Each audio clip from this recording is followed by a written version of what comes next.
Hello, this is your brain on drugs, and this is Punk Rock Psychiatrist. Today, going back to our metabolic, obesity medicine, nutrition, lifestyle medicine podcast season, and I think I mentioned it last time. I was going to talk about the ketogenic diet, and this is an interesting topic to me um, because people are very polarized on the idea of the ketogenic diet, and I'm not polarized on it. And I find it very discomforting how polarized people are because people seem to be either all in on this diet or all out. Like it's the end all be all. You shouldn't have any other diet. Carnivore would be even a more severe, kind of ketogenic diet. Like that's taking it to an even more extreme, and which I think is a crazy extreme because it's no vegetables and there's several nutrients you're going to be lacking, and um, all this unsaturated fat and so forth is not the best thing for you. And the ketogenic diet, it's, in my opinion, not the healthiest diet. I think the plant based diet is the healthiest diet, but it does depend on the individual. And that's why I say there are people out there, many people, for which the ketogenic diet may be the best choice for them to manage their physical bodies, their mental selves. And for most people, I would say it is not. So that is my stance. I'm not polarized on it. I believe that it has a place. I think the place that it occupies is an expanding place. There are possibilities on the forefronts where it may have more impact on some medical conditions. But I think for most people, it has a lot of downsides, and the the evangelicals of the ketogenic diet, they downplay every single one of these downsides and say, "Oh no, in fact, the opposite happens." I've watched a lot of the problem is when you're trying to find information about the ketogenic diet, what you end up finding is um, either people that say that it's the worst thing ever and you should never do it and it's a terrible diet, or it's the only diet you should do and what you're doing is poisoning yourself. And everything they say that's bad about it is actually the opposite. It's actually causes less heart disease or less, whatever kind of bad impacts it might have. And it's like, well, hold on a second. That's not what the studies show. All right. So we're going to break it down today. I'm not going to, I'm not, this is not something that I am a super expert on. I've done a lot of research on it. Um, I considered trying it out on myself just to see how I felt, and I'll tell you why I ended up not even giving it a go. Um, it, I think there's some promising uses for this in metabolic health and in mental health, and that's why we're talking about it today. But I do think that the downsides probably outweigh the upsides for the majority of people. But I think for a lot of people, that is not the case. And it could be if you're willing to do it. And it is a hard diet to do. So we're going to talk about that. So I think the best place to kind of start off, I'm going through nutrients on this podcast. We're going to talk about cholesterol. We're going to talk about fats. We're going to talk about um, probably going to talk about proteins, or I think I already have. So we're going to talk about carbohydrates today because that's a big piece of the ketogenic diet. All right, so let's talk about carbohydrates. So you've got three kind of macronutrients, right? You've got your amino acids, which are the building blocks of proteins. You've got your fatty acids, which are what make up fats. Um, and then you've got carbohydrates, and then you've kind of got the smaller stuff like your vitamins and minerals, things like that. Okay, our bodies make about half the amino acids, maybe a little bit more than half, and then we need to intake the rest of them. Those are the essential ones. Our bodies can make most of the fatty acids. There's a couple that it can't make, and then there's some things that are made from those. Those are the essential fatty acids. Vitamins and mineral vitamins by definition are things our bodies can't make, and minerals are impossible to make. They were made in stars, right? These are elements of the periodic table. So you can't make magnesium.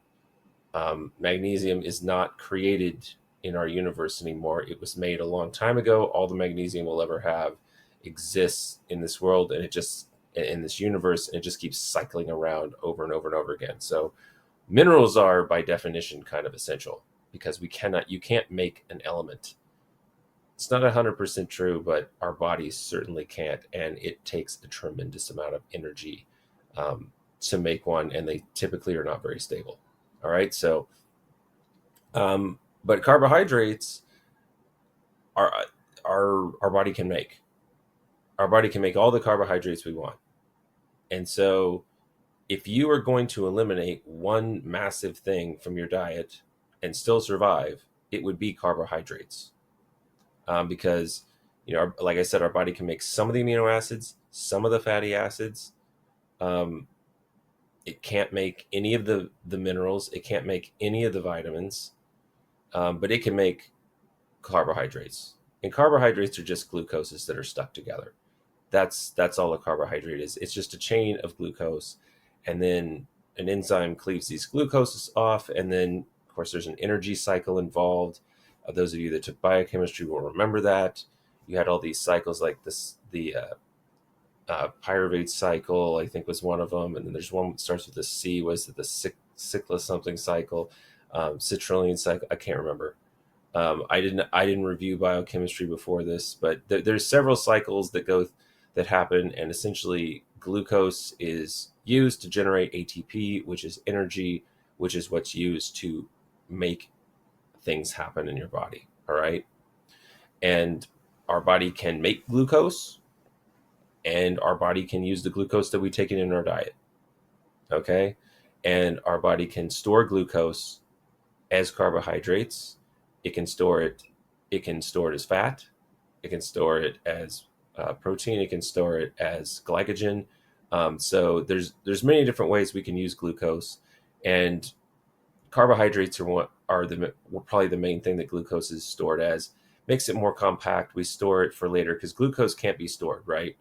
You can only have so much glucose floating around in your blood before you get sick. That's why your blood glucose needs to be at a certain level, and your insulin and I forget the other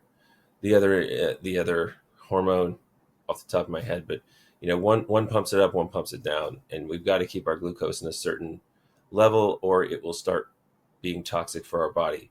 And one way we do this is we turn these glucose molecules into carbohydrates to store it for later use. You take your sugar in, your body can burn it. That's what we use the sugar for. Whatever we didn't use it for gets stored as carbohydrates that we can break down later when we're not eating, right? So, and then fats would be a longer term storage. All right. So our bodies can make carbohydrates. We don't have to eat them. All right. No essential carbohydrates. But however, I don't recommend you eliminate carbohydrates, and it would be pretty much impossible to completely eliminate them. Even people that are on a ketogenic diet do get somewhere between 20 to 50 grams of carbohydrates per day. Getting less than 20 is almost impossible because there are carbohydrates in most foods. All right.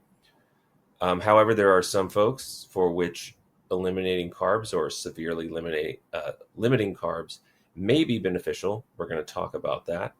And this is kind of what's called the ketogenic diet. And we'll talk about what ketogenic means and kind of how that process works and what that can do in your body. All right. So the moving on with carbohydrates, as I said, I don't recommend you eliminate them, but I do recommend that you take carbohydrates in healthier forms. Now, that would be not as kind of donuts and sweets and pastries and sugar and soda and all these processed foods that have simple carbohydrates made from like white flours and white breads and things like this. These are not the best way to take in carbohydrates. Now, that's not to say that you have to eliminate this altogether, but You want to limit those those sources, because what those do is they raise your blood sugar too much, and then your pancreas at some point gets tired of making all this insulin, and it becomes less sensitive, and your glucose it just doesn't control the glucose as well. You become glucose, or you become insulin insensitive, and glucose goes up higher than we want it to, and then that causes damage to tiny vessels all over our body, which damage our, I mean, we have tiny vessels in every single organ, every single part of our body. You know, we see it in our eyes, we see it in our extremities, we see it in our brain, we see it in our heart, and that's diabetes, right? So we don't want to have too much of these sugars and um, carbohydrates that can be broken down into sugar quite easily, because it can overwhelm our body's metabolism, our balance, right? However, healthy carbohydrates are things like fruits and vegetables, right? So fruits, they have a decent amount of sugar in them, not really that much. Fruits are mostly fiber and water, and then they've got some nutrients and minerals and vitamins and things like that. And then they do have sugar. When you intake fruit with all that fiber and water, it actually doesn't cause you to have these spikes. Now, people that are proponents of the ketogenic diet will say fruit is nature's candy. I absolutely despise this idea. I do not think that, I mean, why not? I mean, fruit is nature's candy. Okay, one, it's not candy. It's not that, it's candy is pure sugar. Candy is basically pure sugar. And fruit is fiber and water and all these other things. And you have a much slower intake of sugar into your system. Or you could look at that as a good thing, like, hey, don't eat candy, eat nature's candy, fruit, the healthy candy, right? So, I mean, look at it either way you want. Vegetables, of course, have much less carbohydrates. Some of them have more than others. Ones that would be higher would be starchier vegetables, like root vegetables, especially potatoes, sweet potatoes, things like that. Carrots, beets. Um, these are the starchier vegetables, turnips, those sort of things. Ones that would have lower amounts would be your leafy ones, spinach, broccoli, that sort of thing. But in my book, it's all good. Potatoes, I think, can get a little dicey if you process them too much. But limited intake. You're taking the skin in. You're not frying them. Things like that. Potatoes are pretty healthy, but I would not overdo it. Another healthy carbohydrate is legumes, beans, lentils. I talk about this a lot.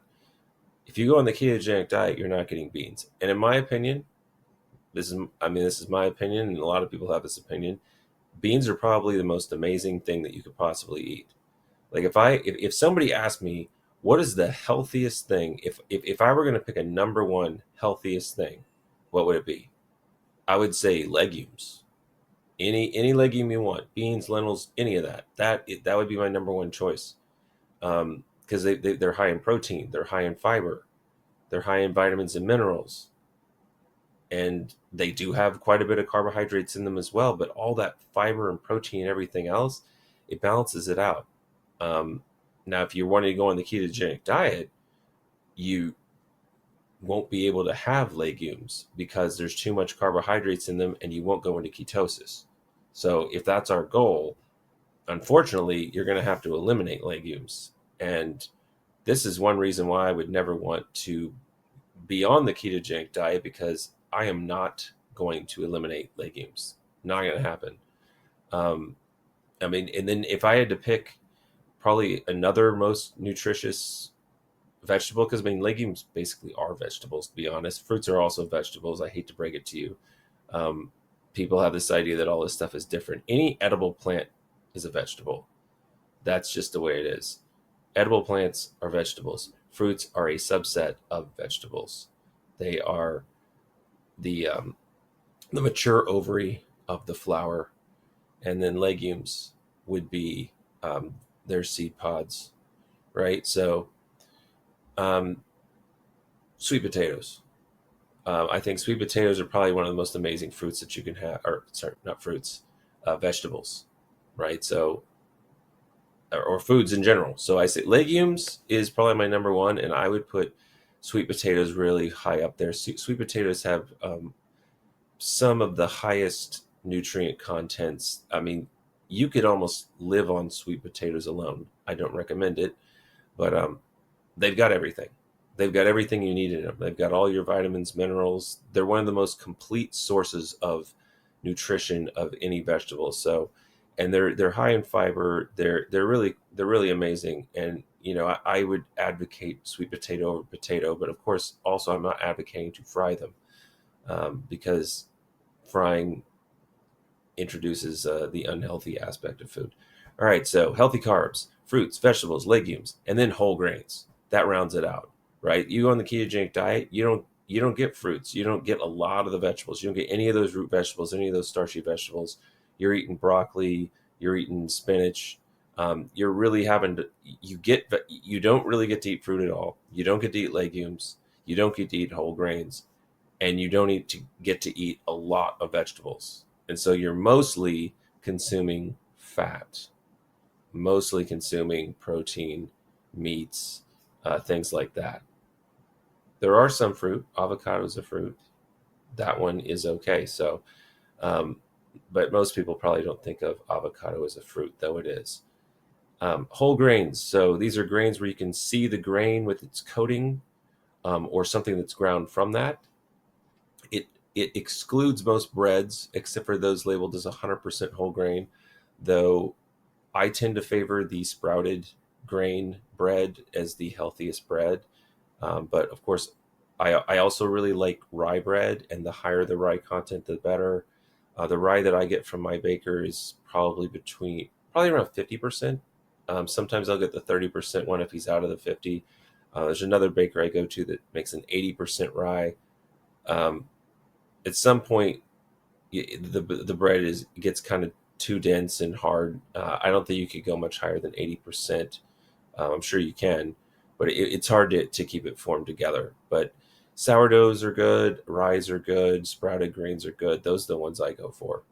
Um, don't be fooled by the words made from whole grain or multigrain. Multigrain just means that they used more than one grain. This in no way is whole grain at all.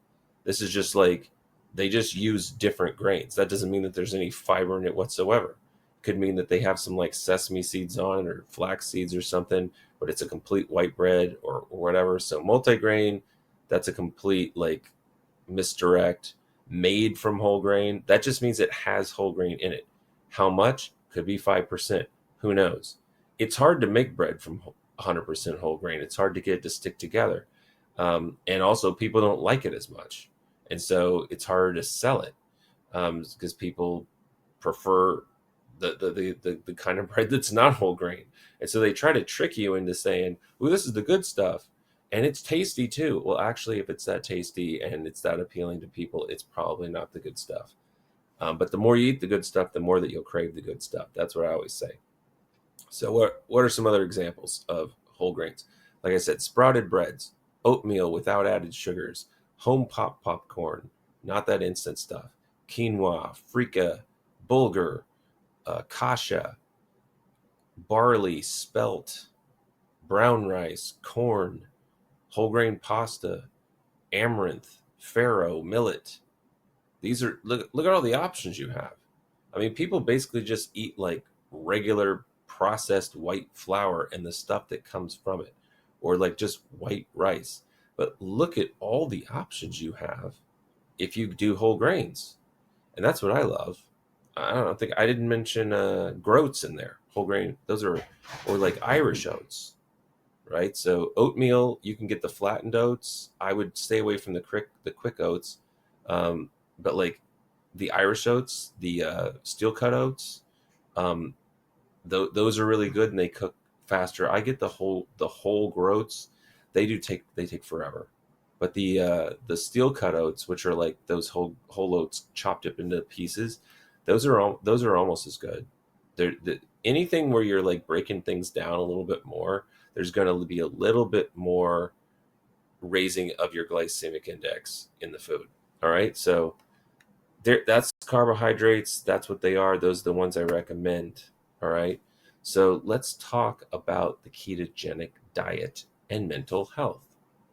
Now, there's a number of folks that are all over this thing now. This has been coming out in the last, I'd say, probably 6 years or so. I'm gonna tell you about a bunch of papers.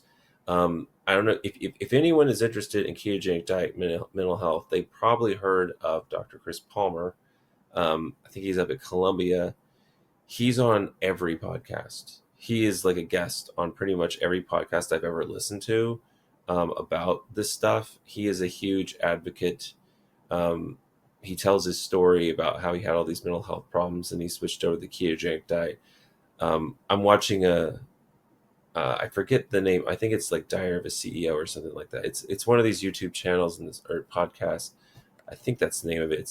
But he interviews some interesting people, and he's interviewing this woman she's called the ketogenic psychiatrist.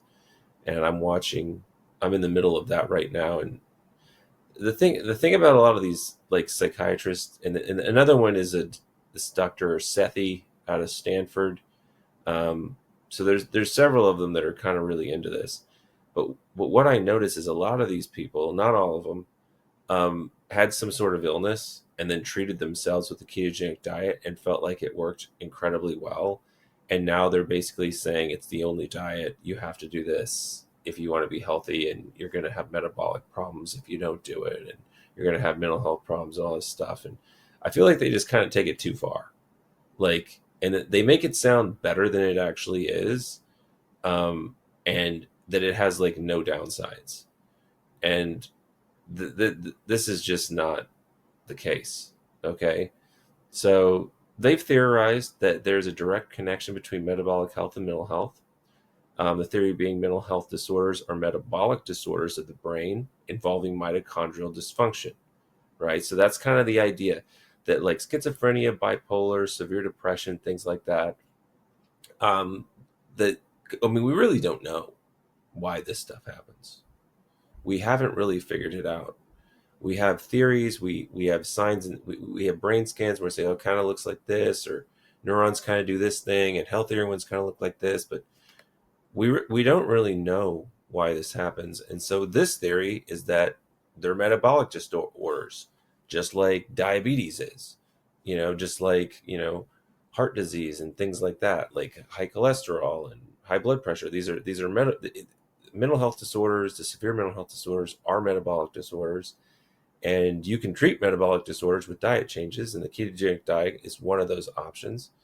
And that it has to do with, all this unhealthy food and unhealthy lifestyle and stuff causes these mitochondria, which are the powerhouses of the cell. They're like the little cell within a cell.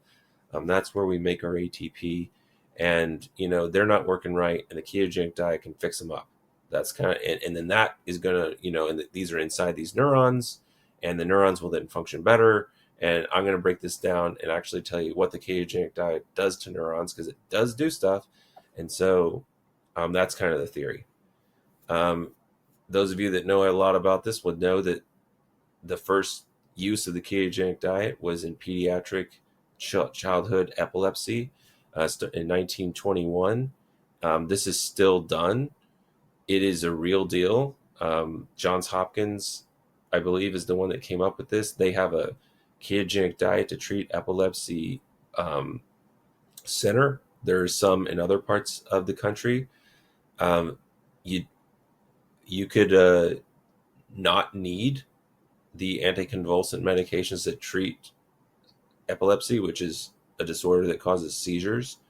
With the ketogenic diet, this is the one thing that we absolutely know it's good for. So if you've got someone who's not responding to meds, or they're causing problems, or you don't want to use the meds for whatever reason, the ketogenic diet could be an alternative for the epilepsy. I actually have a friend, her sister's child has epilepsy, or I think it's some sort of seizure disorder, and nothing was working and nothing was helping. It was causing like some delays, and I suggested the ketogenic diet, and all these doctors were basically telling her, no, you don't want to do that. It's too hard to do it. You won't stick to it. It's not a good long-term solution. But she's pretty steadfast, and she did it, and I think she does it herself too because it's just easier. And he got a lot better. Unfortunately, he had a lot of damage that was done before this helped. And so I can tell you that this is definitely a good treatment for epilepsy. All right. It's as far as how it helps mental health, controversial, but we're going to go into it. Psychiatric diseases are likely impacted by a lot of factors, not just metabolic. There's genetic stuff, there's epigenetics, there's histological, there's endocrine, there's inflammatory stuff. And some of that in the ketogenic diet can help with inflammation and endocrine stuff. But it's I don't think it's this simple, and that's why it doesn't cure people across the board, right? But there are folks for which this may be a good option. All right, so there's actually increasing evidence that this diet can be very beneficial for some patients with severe mental illness, to include schizophrenia, schizoaffective disorder, bipolar disorder, and major depressive disorder. All right, and it's Dr. Sethi out of Stanford. I mean, I told you about this nutritional psychiatry thing that I like. Apparently, she coined another term, metabolic psychiatry, and she's in obesity medicine and psychiatry. I thought about doing obesity medicine. I mean, it's pretty easy actually if you want to get it. Um, you just have to pay like several $1,000s for the coursework and to take the test and to go through the classes. But you can do it all self-study. But I kind of felt like, why am I spending several $1,000s on this when I've already kind of accumulated this information anyway, and I'm not really looking for a job to advertise, hey, I've got this special, obesity medicine board certification. It's just something that I'm like, I don't feel like I need to waste my money on it because I'm not trying to market myself for that. But she did a paper, came out last year, called Ketogenic Diet Intervention on Metabolic and Psychiatric Health in Bipolar and Schizophrenia, a pilot trial. Was in a psychiatry journal, May 2024. 23 participants over 4 months. 29% had metabolic syndrome when they started, and by the end, none did. People that lost an average of 10% of body weight, only 4 months. There was a 32% reduction in the brief psychotic rating scale, and a 31% improvement in the CGI, which is a kind of a global index of how people feel they're doing. So not cured, but small trial. I think she's doing a bigger randomized trial now. This, I'm going to tell you all the other trials. Mostly what's out there are case studies, and there's a handful of folks that have some YouTube channels where there's a girl and she like has schizophrenia and she like treats it with ketogenic diet. She says she's not on any meds, and you can kind of see her journey and have her talk about it. And it seems like, I mean, schizophrenia doesn't just go away. You either didn't have it or this is actually working. I don't know of cases where somebody has schizophrenia, goes off meds, and then they're perfectly fine. It's not, bipolar disorder can kind of hide. You don't necessarily, you can go years without an episode of, mania or depression. But with schizophrenia, it's something that's kind of always there. Some people can manage it through different things, but like the symptoms are there. For it to completely go away and you're not on meds, I would have to assume that either you didn't have it, it was like kind of a brief thing caused by something else. We don't know what caused it, and it just kind of resolved. It was a brief psychotic disorder, or, but it's not a full-on schizophrenia. Either it wasn't a full-on schizophrenia, or this actually works. But because we have so few cases, we can't really definitively say that. But here we have 23 participants. This is the largest one that I found. But I mean, 32% reduction, 31% improvement. That's pretty big. What I'd like to see is comparisons to medication. And they also noted in there that those that adhered more to the diet had bigger reductions. So I'm very much hopeful that this could be something for people. I'm not negative about this at all. And like when you look at the lifespans of people that have schizophrenia and that take the meds that they do for it, you know, they have heart disease, whether they're on meds or off. I mean, people with schizophrenia is, we haven't talked about that yet, but their lifespan is like 20 years less than other people. So, the ketogenic diet does cause some health problems, but it doesn't knock 20 years off your life. So, not that we are aware of. I mean, I don't know that people have really been doing this enough for long enough for us to know, but when you've got a disorder that's causing that much disability and mortality, um, I think it's worth trying something like this for sure. If the patient is able to adhere to it and wants to do it and is motivated and it works, um, we this is definitely, I'm happy people are looking into this because our meds cause a lot of problems and they don't work as well as we'd like them to. And so if this could be an alternative that, had less side effects and worked better, or at least, or even as good, and was something preferred by patients, I think it's a great thing. All right. So let's talk a little bit about what the ketogenic diet is doing in your body. All right. As I said, it's a low carbohydrate, high protein, high fat diet, very high in fat. And you have to kind of balance. It's a difficult diet to follow. Okay. So you have to keep your percentages of your ratio of carbs to protein to fat in a certain range to get into ketosis. And then you can test yourself to make sure you're in ketosis. There's these tests. I actually ordered one. Like I said, I was going to try this. And then I decided not to. Um, so you, you you have to have this certain thing. And so essentially what happens is, without having the carbs, which is your main source of energy, your body starts breaking down fat. And that's why we're also talking about it, because this can help you lose weight. It can also help with metabolic disorders. All right. So your body enters a state of ketosis, burning fat instead of glucose. And what does this do? What kind of improvements could this possibly have? So it influences the whole excitation inhibition balance inside neurons.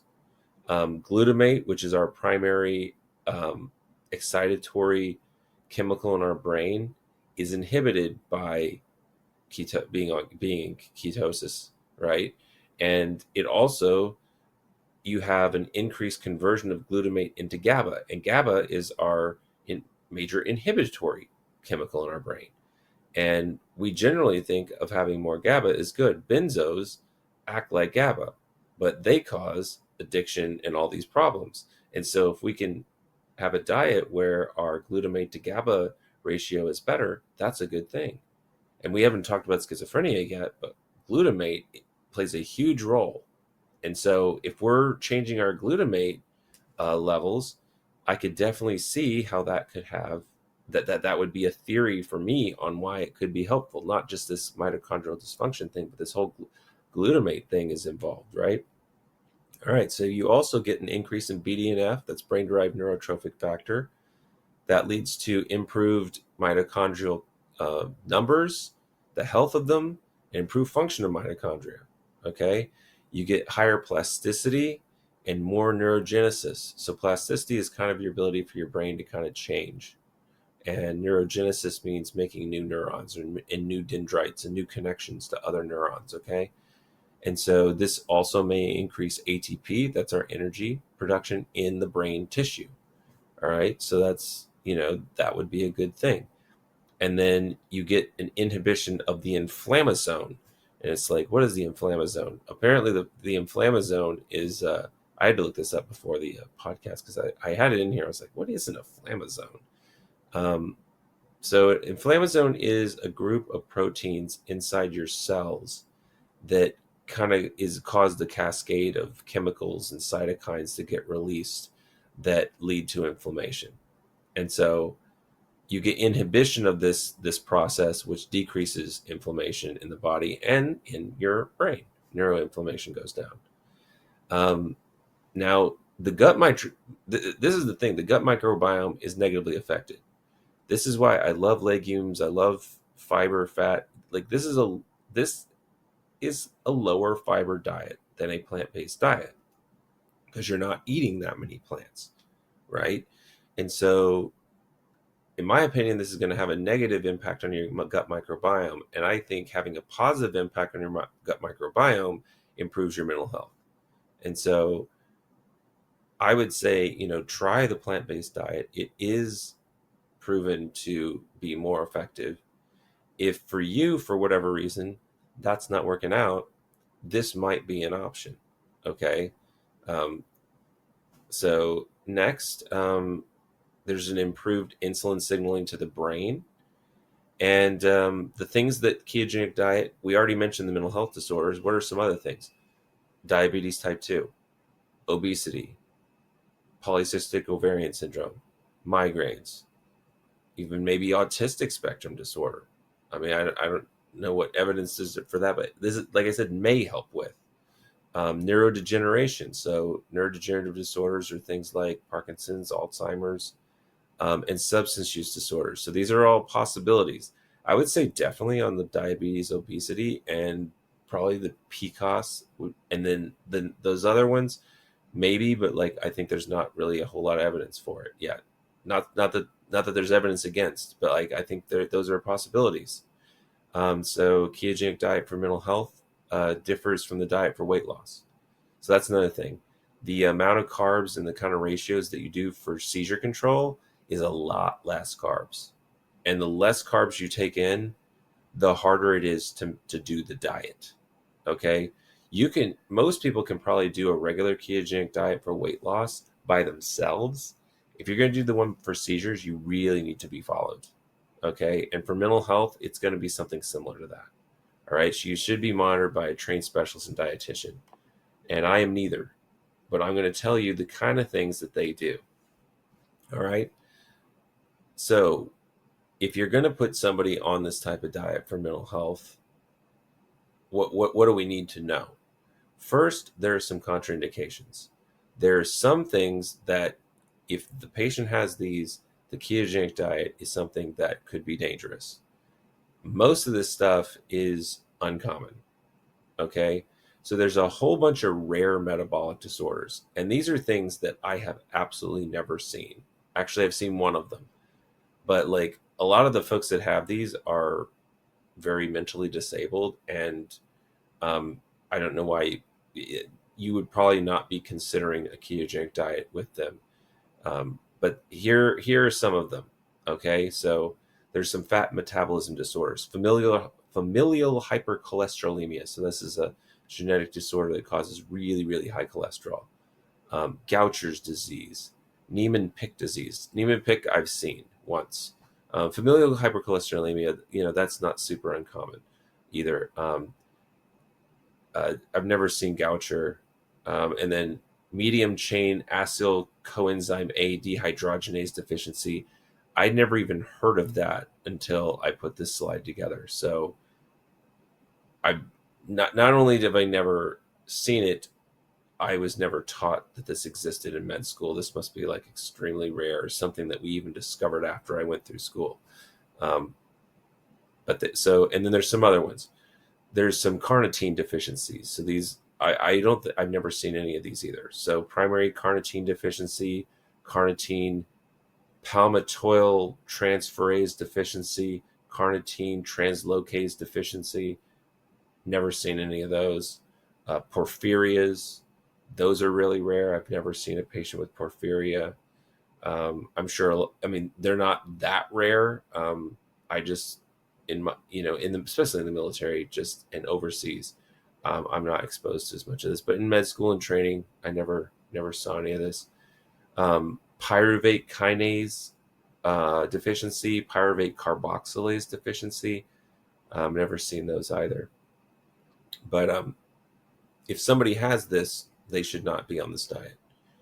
Type 1 diabetes, it's also recommended to not do this diet. Of course, we've all seen type 1 diabetes. Pancreatitis. So, yeah, of course, seen patients with pancreatitis. So history of pancreatitis. The ketogenic diet could increase your risk of pancreatitis, you have a history of pancreatitis, then probably not the best idea. Liver failure, of course, we've all seen patients with liver failure. These people have more to worry about than being on the ketogenic diet, but do not consider the ketogenic diet for people with liver failure. If you have liver failure, you are needing a liver transplant and nearing the end, and you're probably not worried about your diet.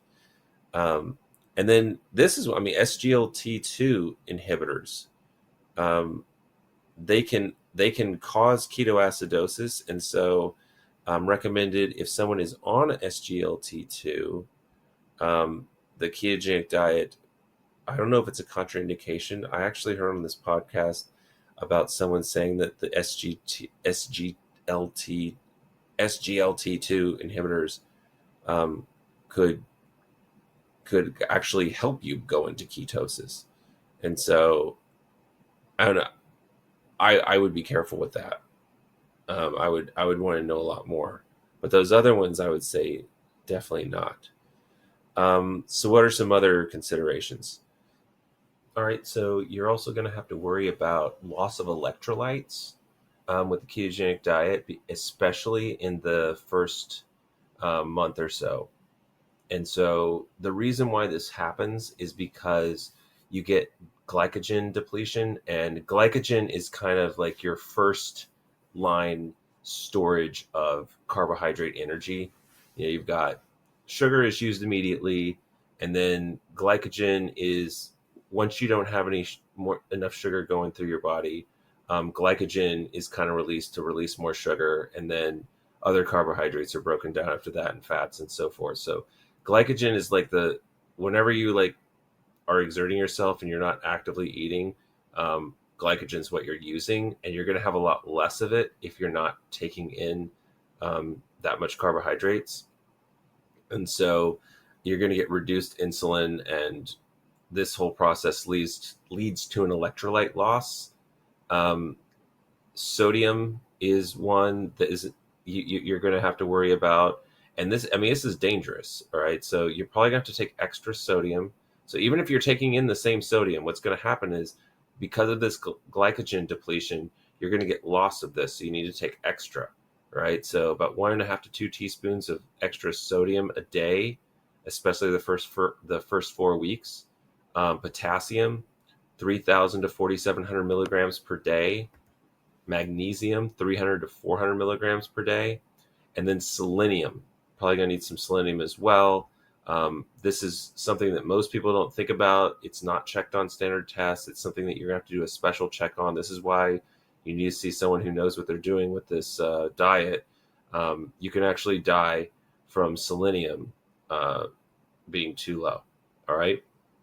You're gonna have an increase in water intake, and then there's also a number of medications that can interact with being on the ketogenic diet. All right. So, and a lot of them are mental health meds. So lithium, as we know, is very sensitive to water and salt and all these kind of electrolytes and fluid balance, right? So lithium levels may go up due to decreased water weight. And so you need to be checking lithium. We don't want the levels to go up. That can be dangerous. If they're on lithium, we'll probably need to lower the dose. So we want to monitor that. The Depakote level, valproic acid, may go down because it is actually a fatty acid. So valproic acid is a fatty acid, and so it may get used up, may get burned off by ketosis, and so it may be so lithium becomes too strong, and then valproic acid becomes too weak, and so we may have to up the dose of that. But remember, maybe in the long run, they will need less meds or won't need the meds at all because hopefully this diet is helping them. That's the whole reason we're doing it, right? So zonisamide and topiramate, we don't use much zonisamide in psychiatry. It's an anticonvulsive. Topiramate's a crummy anticonvulsive. You get an increased risk of kidney stones with those. and the ketogenic diet can also increase your risk of kidney stones. And so you're going to want to be careful about that. You may want to not use those meds if you don't have to. Antipsychotics can increase insulin resistance, which makes it harder for the body to enter ketosis. And these folks are going to be on antipsychotics. Like, hopefully, we're going to be lowering the dose. That's the whole point of doing this. But that's something, if they're not going into ketosis, one reason may be the antipsychotic is making it harder. The ketogenic diet can cause an initial decrease in blood pressure. So if they're on hypertensive medications, those may need to be lowered because we don't want their blood pressure to get too low. So, if their blood pressure goes down from the ketogenic diet, and we don't want it to get too low, so we may need to lower those. The ketogenic diet can also cause constipation, which is also caused by a lot of other medications. So, if they're on something that causes constipation, the constipation may get worse. So we may want to change those meds. The medications we use for diabetes may need to be lowered because ketogenic diet lowers glucose levels. So if we're on glucose lowering medications, we don't want our glucose to be too low. And the ketogenic diet lowers it as well. So we may have to adjust those diabetes medications. And then also the P450 system could be affected by a high fat diet. I don't know which enzymes in the P450, 3A4, 2D6, 1A2. I mean, I don't know, but that could be a problem. And, that impacts the metabolism of other meds that people are taking. And so you may notice that other random meds are more or less effective because of the high fat diet. So if they're on a lot of medications, and especially the ones I mentioned, the ketogenic diet could be complicated. And if we're using it for mental health, they're on antipsychotics, valproic acid, and lithium. Like, those would be the ones that they would be on. So another reason we have to know what we're doing. All right. So what labs are we going to want to check? A lot, right? So first and foremost, complete metabolic panel, right? We want to see the kidney and liver function. We want to check those electrolytes. We want to check glucose, right? So all those things are going to be changing. We want to check a CBC and an iron panel. I'm not actually quite sure what we're looking for there. Fasting lipids, because cholesterol levels are going to be impacted. Vitamin D is another one to check. Vitamin B12, and the iron panel. Maybe that's because I think a lot of this, just because the person's diet is changing, I would assume that their iron levels would get better because you're probably taking in more meat, right, which has iron in it. But I don't know, there may be vegetables like beans and spinach and things that you're not eating that you used to that could affect your iron levels, right? So a lot of this stuff is nutrient deficiencies that we want to look for, right? So if you're changing your diet significantly, there's several vitamins that we might want to make sure are doing okay. I mean, B12 I would assume would be doing better because you're probably eating more meat on this diet. But keep an eye on that. L-carnitine, one that you're probably not used to checking. Low levels could be mitochondria may not be able to burn ketones efficiently. And so we want to look to see if the L-carnitine is low. Remember, there were those carnitine deficiency syndromes that are affected, and the ketogenic diet interacts poorly with. So we want to check out L-carnitine. TSH, thyroid stimulating hormone. Your metabolism in general is affected. That could affect your thyroid. A1C, hopefully we're improving their sugar control, and so we kind of want to monitor that to see how that's going. And here's one that if you don't know anything about this, you probably never heard of this. It's the HOMO IR. So this is all caps, HOMO-IR. This is a lab that is useful for tracking insulin sensitivity, and it's actually like really useful for people on the ketogenic diet to see like how well it's working. All right. Uric acid is another thing to check because it could be going up and that could be causing gout, things like that. Tissue transglutaminase antibody IgA and immunoglobulin A. Um, and that has to do with celiac. So I'm not 100% sure why we're checking that, but like there could be some impact with that. So that's another one recommended to check. And then copper and ceruloplasmin. So perhaps their copper levels are impacted so by the diet change, and so a lot of stuff to monitor. So this is, especially if we're doing this for mental health, like I don't recommend people just kind of willy-nilly decide, hey, I've got schizophrenia, I want to try the ketogenic diet. Now you need to go to somebody that is familiar with mental health, this treats these diseases, that uses the ketogenic diet to treat it. And you need to be monitored because, as I said, this is potentially dangerous, and I didn't actually mention some of the downsides. I mean some of the downsides. I mean, interactions with medications, um, electrolyte changes, nutrients that we might become deficient in because we're not eating this, the foods that they're in. These are all problems, but also the high amount of fat we're intaking could be a problem. And so, despite what people that love this diet will tell you, folks that follow this diet have higher rates of heart disease than people that follow a plant-based diet. So I would I would probably not do this diet unless you had a reason to do it. If even for weight loss, I would be very careful. I mean, and this used to be called the Atkins diet. I mean, I knew people that were doing this before it was called the ketogenic diet. You have to be careful, right? I mean, this can be an effective way to lose weight. It can be an effective way to handle the metabolic syndrome, but if you're doing this long term, basically forever, to manage that, you could be increasing your risk of heart disease, and you probably are.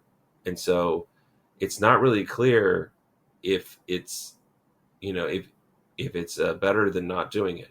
Now it might help with weight loss, and then maybe you can have some other techniques that help you further have the weight loss and sustain the weight loss, and maybe you get off of this diet. Um, if you're using it for diabetes, you're already at risk of a lot of problems with that. And so if this is something you want to try and do under doctor's supervision, I think that might be an okay thing to try. And if you've got one of these severe mental health disorders, I think the risk is probably worth it if you're willing to go for it. Another issue, and this is ultimately like why I didn't do it. I've heard that people say that their energy levels are higher in general on this diet. So it actually helps with fatigue. So like things like fibromyalgia and chronic fatigue syndrome and things, maybe it would help with that. People that have a lot of fatigue issues. However, if you're doing intense workouts, like you're going to the gym or you're doing sports, athletic pursuits, I'm not aware of any professional athlete that is on a ketogenic diet, because to be able to do the type of like really intense exercise, you're just not going to be able to do that without carbs. And the thing is, if you're living that kind of healthy athletic lifestyle, you don't need to be on this diet. Like, despite what the people that profess that this is the greatest diet on earth, you don't need to be on it, right? You need a balanced diet. If you have some sort of health problem that this helps you with, and it's the only thing that works, I am all for it, and I believe that it can.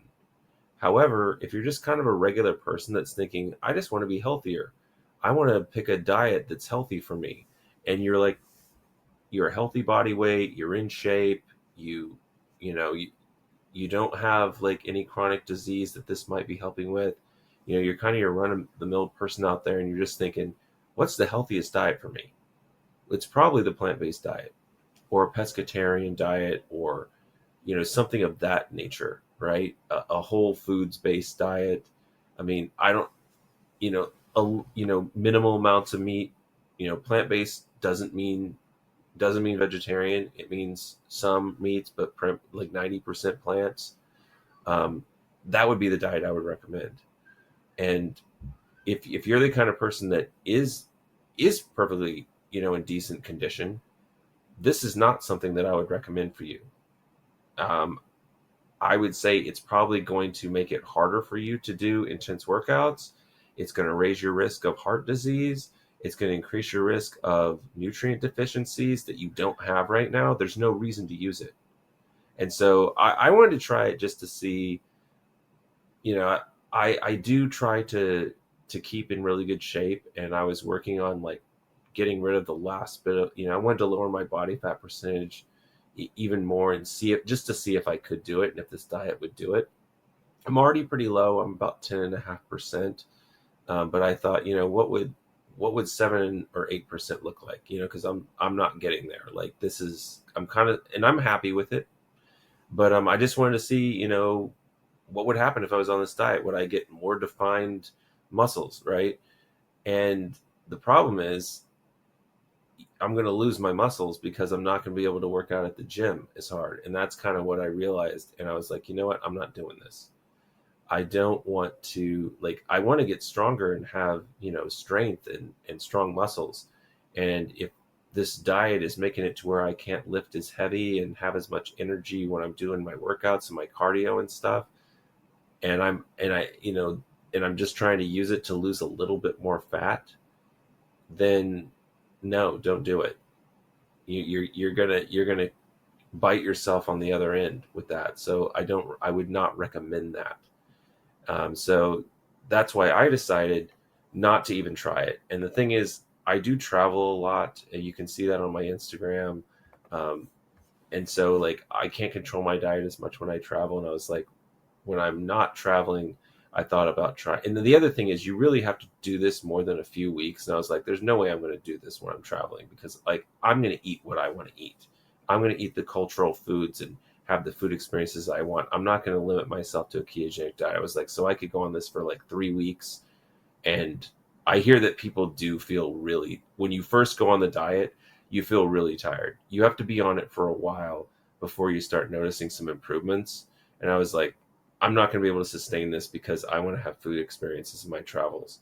So between that and the fact that I was like, oh, it's just not, I'd have to be on it longer. And then that it would make it harder for me to do sports and weightlifting and things. And just the fact that I didn't need it, right? I'm just going to keep my plant-based diet goals going and um, do it that way. So I absolutely do not recommend this diet for folks that are like me. I recommend if you've got, I mean, if you have schizophrenia, bipolar disorder, severe major depression, you've got diabetes, obesity, polycystic ovarian syndrome, migraines, autism, you know, even I don't substance abuse disorder. I don't know how, or substance use disorder. I'm not even sure how that would work. But like if you've got something where there might be a potential um, benefit, then give it a try. See if your symptoms get better. Why not? But if you're not really suffering from anything and you're just like, I want to lose a little bit more weight, I wouldn't use this. I would just keep eating a healthy diet, decrease your calories, eat healthy foods, eat whole foods, go to the gym, exercise, play sports, do that stuff, right? The last episode I had where I gave all the nutritional kind of recommendations, do that stuff. All right, you don't need to do this. This is for people that have illness. There's a lot of people that are on this diet that don't have illness. Most of the people, though, they had some sort of illness. Like when I look at like the ketogenic psychiatrist or whatever, she had a problem. She went on this. She feels better, and I think that's great. But I think when she's trying to say that, like, basically, if you're not on it, you've got all these problems. No, not the case. if you're perfectly healthy and fine, just keep doing what you're doing, and make other improvements. Don't go on the ketogenic diet, right? But as I said, for metabolic disorders, severe mental health disorders, obesity, worth a try. Why not? See what happens. Um, but I hope, and I just wanted to mention a couple of papers here. If you're interested, I do have my slides available on my website. So these are some resources that I got some information from. So I already mentioned the one that had like the 23 cases. But there's a whole bunch of them. Ketogenic therapy and serious mental illness, emerging evidence from 2020. Ketogenic diet and remission of psychotic symptoms and schizophrenia, 2 case studies from 2019. Ketogenic diet is a metabolic treatment for mental illness. Current opinions in endocrinology and diabetes and obesity from, I think this is 2020. Mechanisms of insulin resistance, mitochondrial dysfunction, the actions of the ketogenic diet in bipolar disorder, from 2020. Ketogenic diet for refractory mental illness, retrospective analysis of 31 inpatients, 2022. Current status of ketogenic diet in psychiatry, 2017. Ketogenic diet for schizophrenia, nutritional approaches to antipsychotic treatment. I don't have the year on that one. Schizophrenia, gluten and low carbohydrate ketogenic diets, a case report and review of the literature, 2009. Effects of the low carbohydrate ketogenic diet and the low fat diet on mood, hunger, and other self-reported symptoms, 2007. Ketogenic diet for type 2 bipolar disorder, 2013. And ketogenic metabolic therapy for schizoaffective disorder, retrospective case series of psychotic symptom remission and mood recovery. That actually came out this year, 2025. All right, so there's a lot out there. If you're interested, read these papers. Okay, it's not hard to find, but these are some legit papers. If you want to read the good stuff, I've dug them out for you. You can download my slides off of the website. There, if you go to the episodes on obesity, you'll see the link. Click on an obesity episode, and then it'll take you to like the full description and like a link to the Spotify podcast link, and then below that it'll say obesity. It's like a link. You click on that, and that's where the my slides are in PDF form, and this is all in there. I do update those occasionally, and what's on there is like a month old, but like all this stuff's in there. But hope you enjoyed learning about the ketogenic diet, and maybe if you were a ketogenic diet skeptic and you thought this is complete crap and this is unhealthy, maybe you're thinking, hey, maybe there's some purpose to this. And if you're someone who thinks this is the end all be all, maybe I gave you something to think about. Those people are a lot harder to convince of anything, but you've heard my opinion, so I hope you enjoyed it. I hope you learned something, and I hope to see you next time.